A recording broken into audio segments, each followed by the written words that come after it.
In this video, I'll show you how to use character reference in Midjourney. First, open your web browser, go to the Midjourney website, and sign into your account. From the dashboard, start a new image generation. Next, upload or select the image you want to use as your character reference. This image will help Midjourney maintain the same character's appearance across multiple generations.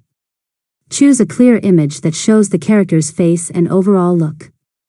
Now, enter a prompt describing the new scene you want to create.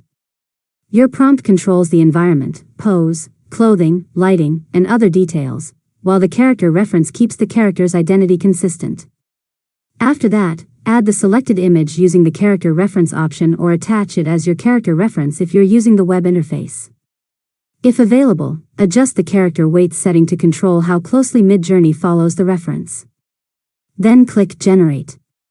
Finally, review the generated images to make sure the character remains consistent. If needed, update your prompt or adjust the character reference settings and generate another version until you achieve the result you're looking for. And that's it. You've successfully learned how to use character reference in Midjourney. If you found this tutorial helpful, make sure to subscribe to Learn Mode Lab for more tutorials.